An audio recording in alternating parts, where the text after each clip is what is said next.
Bismillahirrahmanirrahim. Assalamualaikum warahmatullahi wabarakatuh. Salam sehat, salam semangat untuk kita semua. Kita sudah memasuki sesi 2 di minggu kedua. Mahasiswa diharapkan untuk tetap semangat dan fokus. Dan materi pembahasan pada pengantar ekonomi mikro atau pengantar ilmu ekonomi kali ini adalah mengenai harga dan elastisitas yang akan dibahas melalui bentuk mekanisme dan keseimbangan pasar. Saya akan membuka materinya. Oke, kita lihat di sini adalah sekitar 20 slide. Nanti akan saya paparkan dulu mengenai bagaimana mekanisme pasar. Kemudian, oke, saya tutup kembali. Ini akan saya buka lagi. Semoga terlihat. Oke, ini bentuknya jadi bentuknya dalam bentuk PDF gitu ya. Oke. Keseimbangan pasar adalah suatu keadaan ketika permintaan dan penawaran berada pada suatu titik yang sama. Jadi, ketika supply dan demand berada pada titik yang sama, maka terdapat keseimbangan pasar. Kemudian syaratnya, jumlah barang yang diminta di pasar tersebut sama dengan jumlah barang yang ditawarkan. Jadi, quantity of demand sama dengan quantity of supply di sini. Oke. Nah, kurvanya. Jadi, kurva pada keseimbangan pasar itu bergerak kurva demand dari kiri atas ke kanan bawah dituliskan dalam quantity of demand.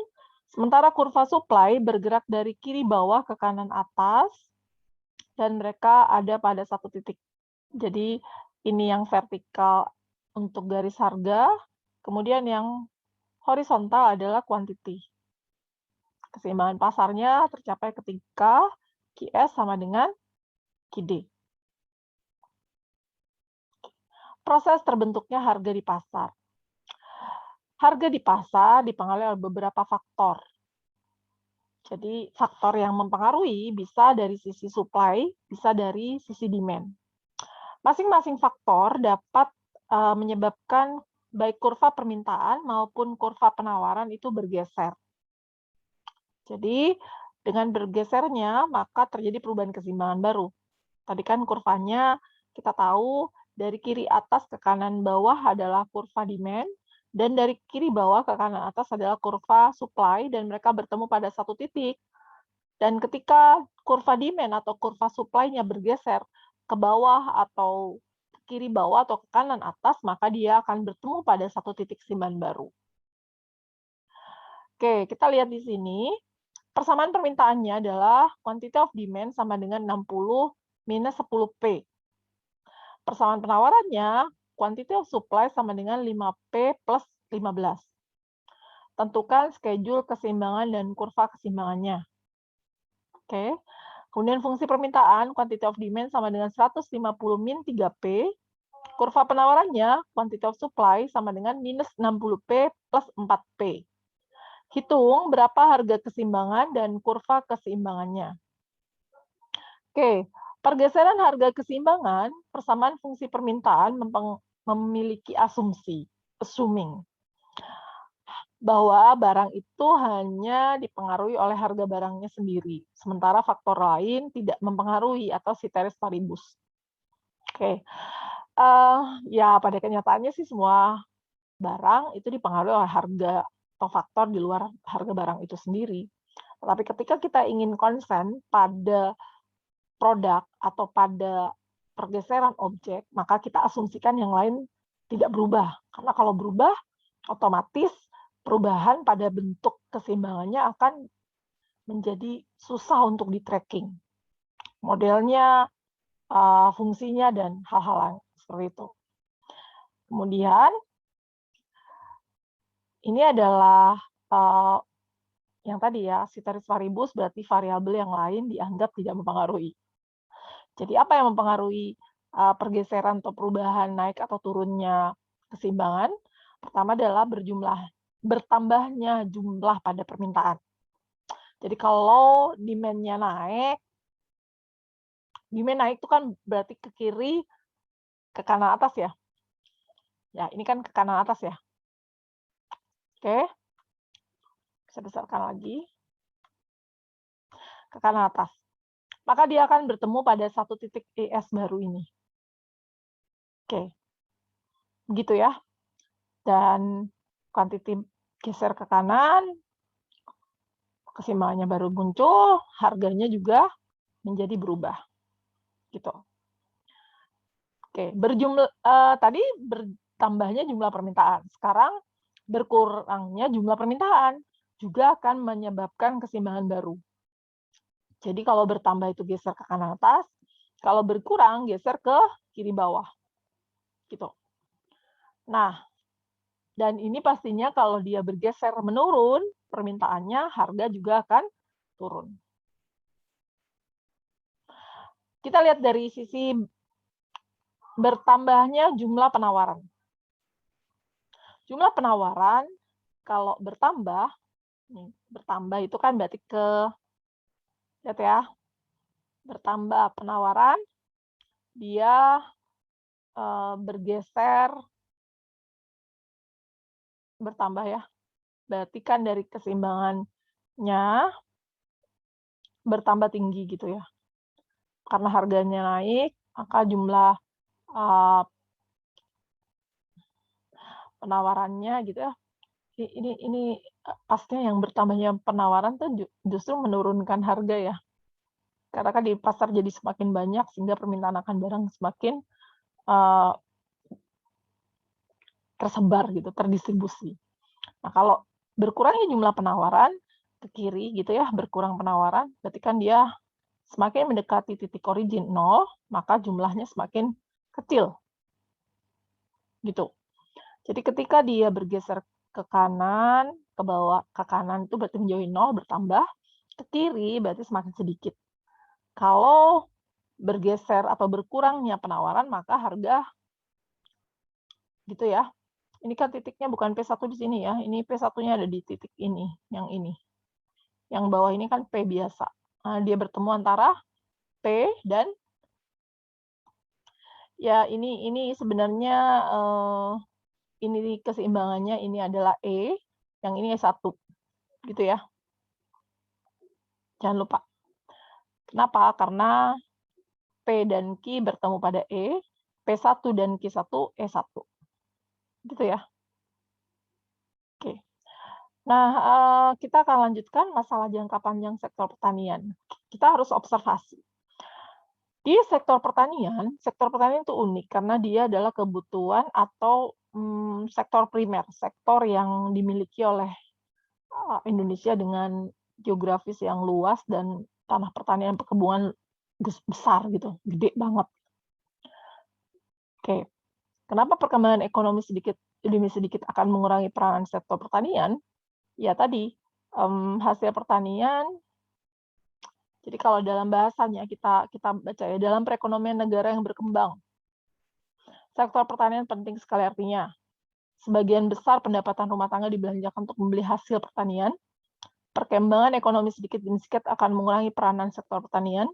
Lain halnya dengan negara industri yang modern, yang hanya sebagian kecil melakukan kegiatan sektor pertanian. Jadi negara berkembang itu kan memang konsennya pada kegiatan atau transaksi pada sektor pertanian. Karena lahannya banyak yang digunakan untuk bercocok tanam, berkebun gitu ya. Oke. Faktor yang mempengaruhi kemunduran sektor pertanian. Pertama adalah bertambahnya permintaan barang pertanian melambat. Jadi pertambahan permintaan barang pertanian melambat. Kenapa? Karena ya tadi orang melakukan substitusi atau penggantian produk lain. Gitu. Pertambahan ini merupakan indikasi kenaikan pendapatan akan menaikkan konsumsi berbagai macam barang. Bukan lagi barang pertanian tapi pariwisata, kemudian jasa, tersier gitu ya, hal-hal barang mewah dan yang lain-lain. Barang tersebut mempunyai elastisitas permintaan pendapatan yang tinggi. Apa sih elastisitas? Elastisitas adalah derajat kepekaan perubahan permintaan akibat adanya perubahan harga. Jadi arti dari permintaan terhadap barang pertanian menurun ya karena banyak permintaan bergeser kepada permintaan yang lain, maka elastisitas pendapatannya rendah untuk barang pertanian. Dan dalam jangka panjang, perbedaan harga antara barang industri dengan barang pertanian semakin lebar gitu ya, karena orang menggeser kebutuhan terstrukturnya kepada sektor-sektor industri modern. Yang kedua, apa selain masalah yang menyebabkan penurunan permintaan terhadap barang pertanian,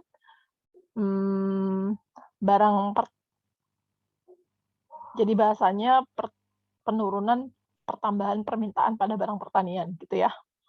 Faktor yang mempengaruhi kemunduran sektor pertanian adalah teknologi yang pesat. Jadi, perkembangan teknologi menyebabkan kenaikan produktivitas tinggi, sehingga tenaga kerja kan beralih gitu ya, dari yang padat karya menjadi padat modal, yang tadinya orientasinya pada tenaga menjadi pada struktur modal yang lebih besar serapannya.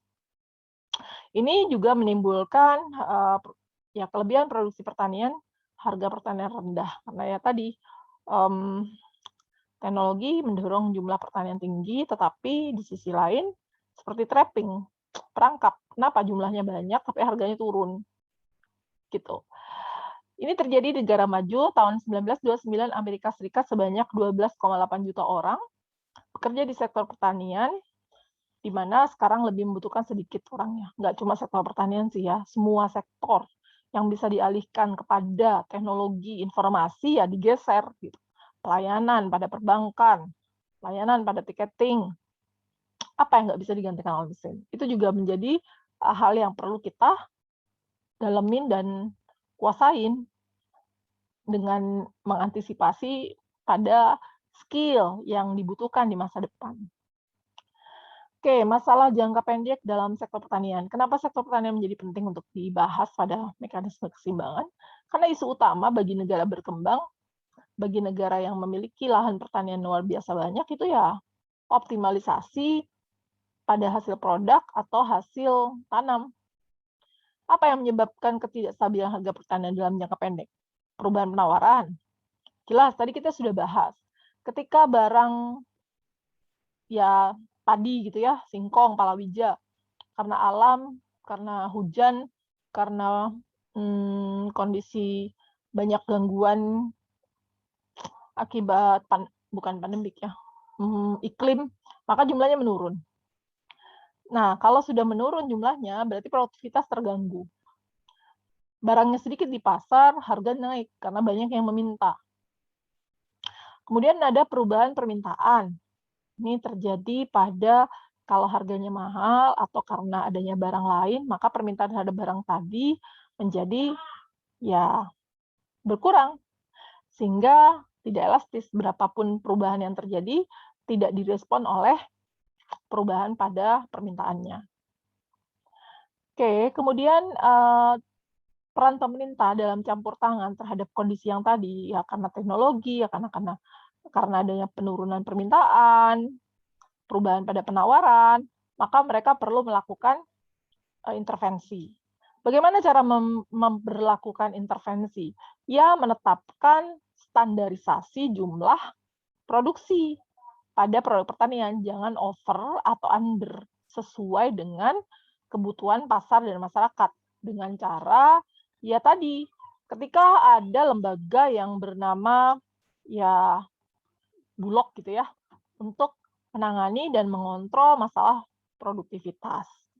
Jadi kalau kita bicara mengenai stabilisasi harga di pasaran bebas, maka subsidi yang diberikan kepada produsen, jadi subsidi itu diberikan pemerintah ketika harga yang terjadi di pasar itu lebih rendah daripada harga yang dianggap sesuai oleh pemerintah atau di bawah harga produksi bagi produsennya. Jadi disitulah peran pemerintah untuk mengontrol atau menstabilisasi terkait lag gitu ya, perubahan atau penyimpangan, perbedaan antara biaya produksi dengan harga yang terjadi di pasar. Oke, ini juga ada istilah juga bagaimana ketika posisinya jumlah permintaan lebih besar daripada jumlah penawarannya. Nah, ketika kita mengalami kondisi di mana kekurangan pasokan karena jumlah barang yang tersedia lebih sedikit daripada barang yang diminta oleh masyarakat, itu disebut kondisinya shortage. Jadi kondisi ini menyebabkan produsen bisa dengan semena-mena menetapkan harga yang tinggi. Dan pastinya pemerintah membuat kebijakan untuk menetapkan harga atap gitu ya, harga tertinggi.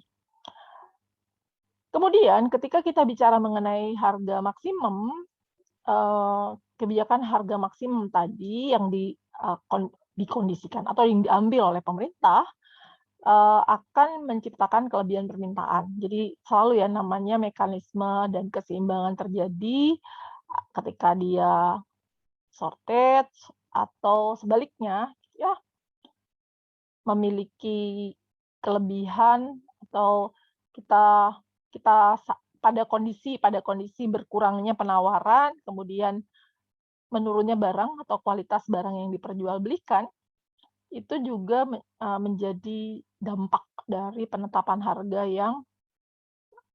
yang tertinggi yang ditetapkan oleh pemerintah. Jadi kualitasnya ya disesuaikan dengan harga yang sudah dikontrol gitu ya.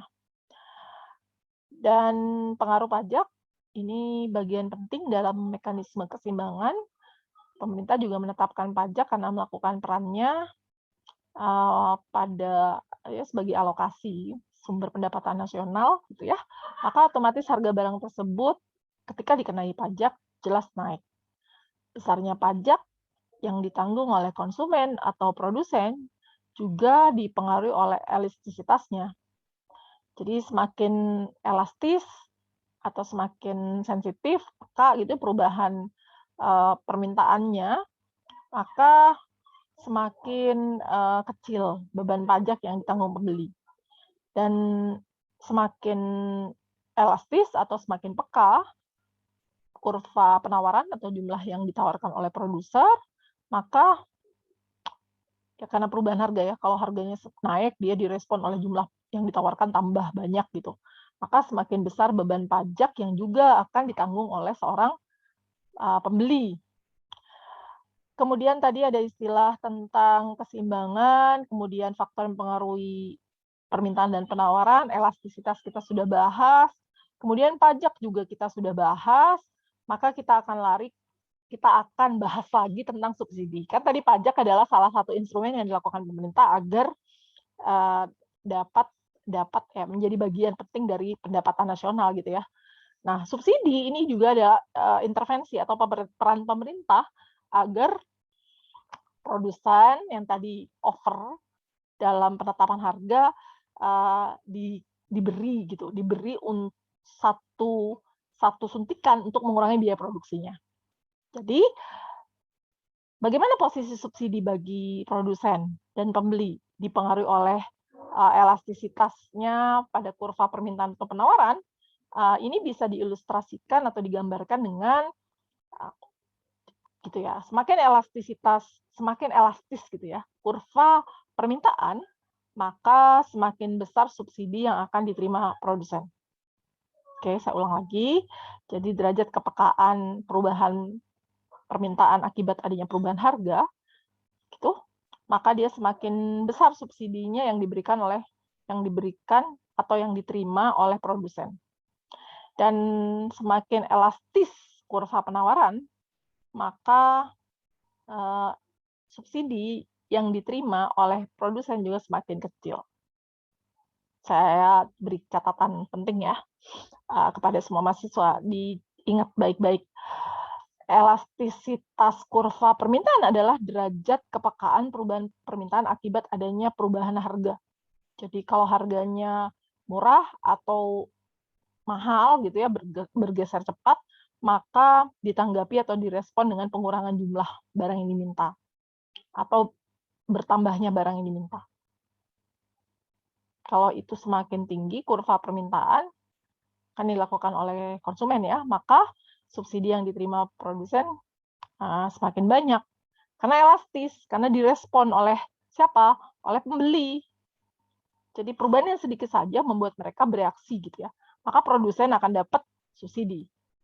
Sebaliknya, kalau kurva penawaran itu yang elastis, penawaran siapa? Buat siapa? Buat produsen kan ya, kurva penawaran ada pada sisi produsen. Maka subsidi yang diterima bagi produsennya semakin sedikit. Loh, kok bisa? Ya tadi, jumlah barang harga naik, jumlah yang ditawarkan bertambah. Kan dia dapat untung banyak, berarti yang dikurangi subsidinya karena aktivitas yang dilakukan oleh produsen semakin baik, kayak gitu. Semoga bisa dipahami.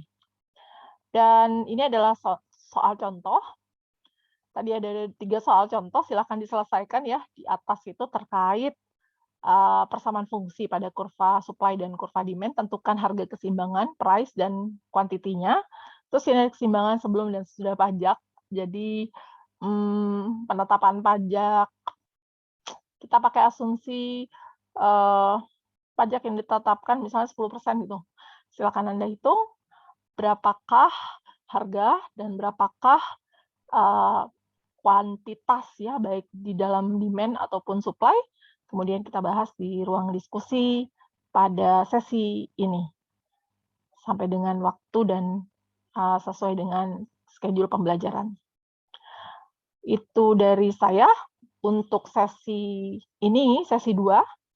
Silakan Anda kerjakan soal yang tadi saya sampaikan pada pembelajaran ini.